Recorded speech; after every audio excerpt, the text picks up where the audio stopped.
est-ce que ça vaut le coup d'acheter des plantes en racines nues?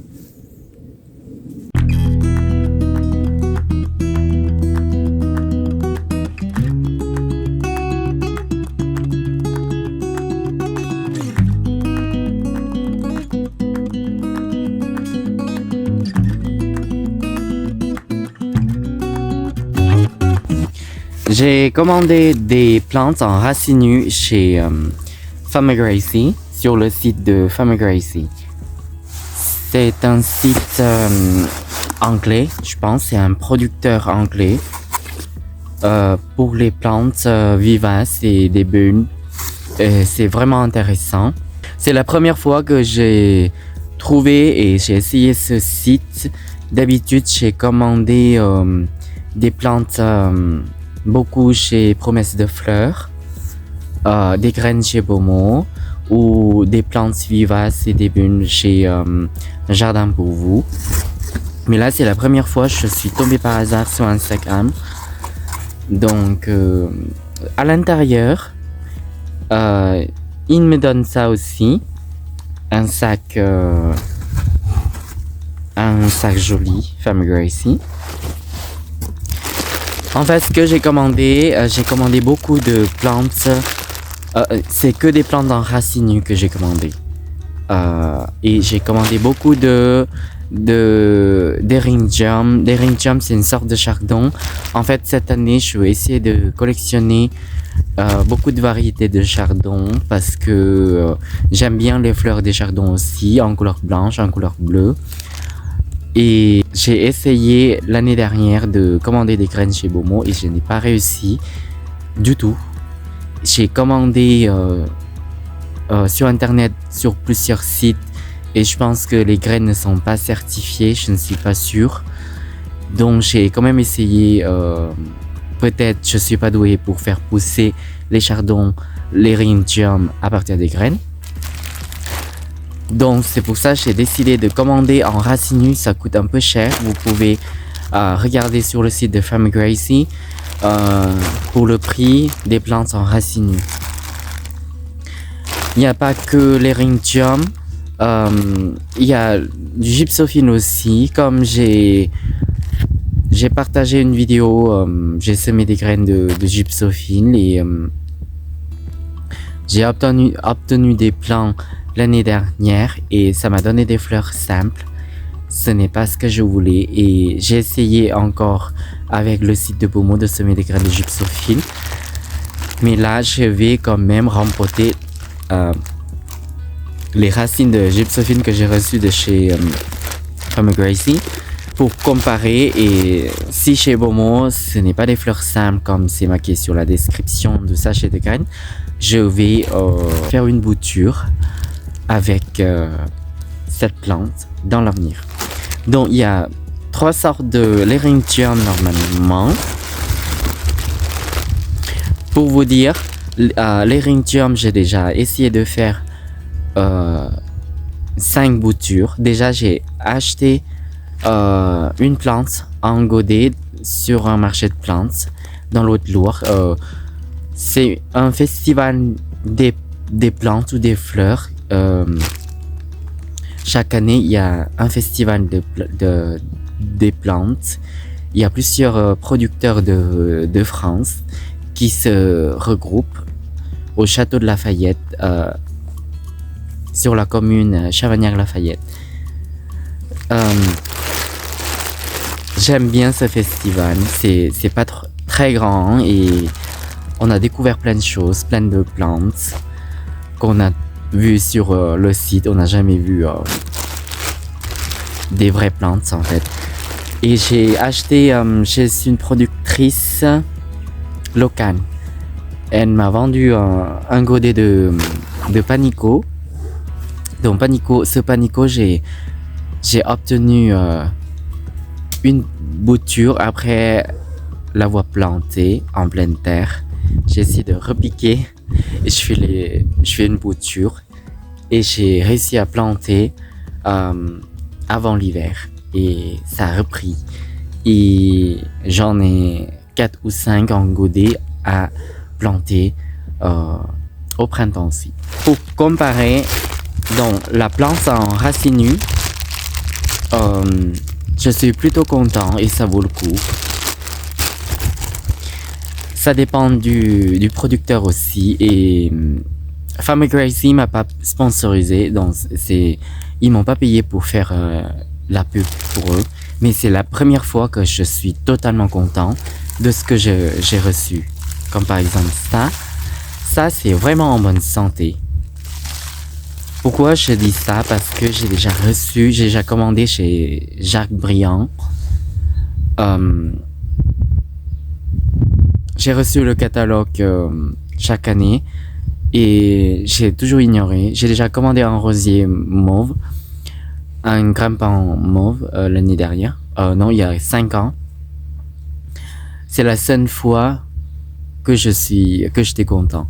Et cette fois, j'ai commandé 3 racines de chardon des Alpes. Ça m'a déçu en fait parce que j'ai reçu. Je vais vous montrer. C'est bien pourri. Ce n'est pas une plante vivante.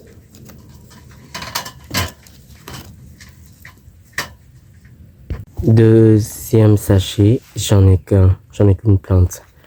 Le reste, c'est pourri. Troisième sachet, j'en ai qu'une. En fait, c'est vendu par 3. Mais totalement abîmé, pourri, on va dire. Donc j'en ai que 2. Le prix que j'ai payé, c'est 9,99. Les 2. Pardon, c'est pas les 3. Et voilà. Et j'ai fait un mail. Ils m'ont dit que c'était une période dormante des plantes en racines nues. Il faut attendre le printemps. En fait, ce n'est pas ça. Ce n'est même pas l'état comme ça, en fait. Quand j'ai déchiré le sachet et j'ai touché les racines, même s'il n'y a pas de bourgeons, c'est pas grave. Hein, on peut quand même voir si la racine, elle est saine. Mais la racine, déjà, il y a une seule racine de chardon. Et c'était gélatineux en fait,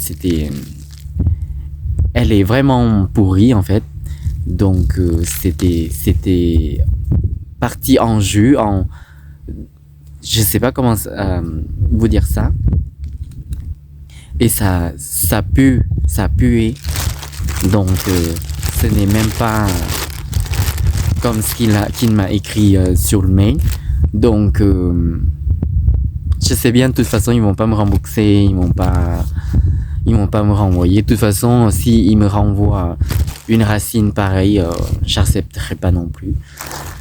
Donc c'est pour ça qu'il faut faire vraiment attention.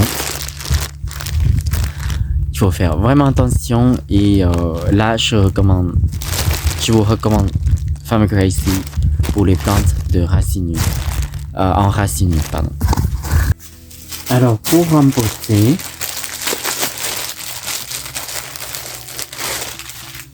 Donc, voilà, ils ont fait une sorte de bouture, donc il y a la trace. Ça, c'est ce que j'ai reçu. Des fois, on ne reçoit pas la même chose. En fait, la même variété, mais pas la même taille. Mais ce n'est pas grave. Mais il y a une signe de vie, c'est-à-dire que une signe de végétation. Donc, le terreau, c'est le terreau du jardin. C'est dans le tas des herbes que j'ai enlevé dans le jardin il y a très très longtemps et c'est devenu le compost. J'ai mélangé avec la terre de rempotage, le terreau de rempotage. Donc je fais simplement comme ça.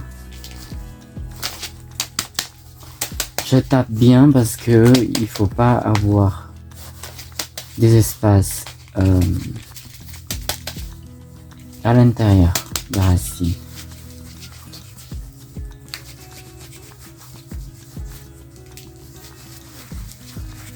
Faut bien appuyer aussi. Et après, il reste qu'à arroser et attendre quelques semaines. Là, c'est les jeunes pousses qui ne voient pas de soleil comme les endives par exemple. Mais ne vous inquiétez pas, quand il y aura du soleil, ça va devenir vert dans quelques semaines. Pourquoi acheter des plantes en racines nues? Parce que déjà les rosiers, j'ai acheté beaucoup des rosiers en racines nues parce que ça coûte moins cher. Et il y a 80% de bonnes reprises. Et pour les plantes vivaces aussi, j'en achète beaucoup chaque année, surtout avant l'hiver. Avant l'hiver, ça veut dire que vers le mois d'octobre, novembre, c'est la période où je vais planter des plantes vivaces en racines nues. Ça m'a permis d'économiser pas mal depuis des années. Et j'aime bien faire les boutures. Des fois, j'ai acheté une racine. Dans la même année, je peux obtenir 4 ou 5 mini boutures. Et l'année suivante, je peux les planter en terre, en pleine terre. Et des fois, quand on sème des graines, c'est vrai qu'on met beaucoup de temps pour découvrir comment on va semer telle variété de fleurs. Et on doit patienter une saison, on va dire, pour découvrir la floraison. Est-ce que ça correspond au nom de la variété? Est-ce que c'est la bonne variété? Est-ce que c'est bien certifié? Est-ce que c'est bien fiable? Et certaines variétés, c'est vraiment dur de faire pousser à partir de graines. Donc, ça permettra aussi d'obtenir des plantes en gagnant du temps aussi. Ça, c'est les avantages des plantes en racines nues. Des inconvénients, c'est l'état des plantes, l'état des racines qu'on va recevoir. Des fois, quand j'ai acheté des racines, je les ai plantées. Le printemps, il n'y avait rien. L'été, il n'y avait rien. Donc, c'était la perte totale aussi. Des fois, il faut choisir le bon site, le bon producteur. C'est vraiment très important. Et comme ça, on ne va pas gaspiller de l'argent. Parce que si vous êtes comme moi, je n'ai pas d'aide. J'utilise totalement mon petit budget pour commencer la floriculture. Et c'est pour ça que je sème beaucoup de graines. J'achète rarement des plantes en pot. Et j'achète surtout des graines et des racines. Et pour l'instant, je m'en sors bien, même si je n'ai pas encore commencé le commerce. Je voulais dire, je n'ai pas commercialisé mes fleurs encore, mais c'est mon petit parcours et c'est de l'expérience.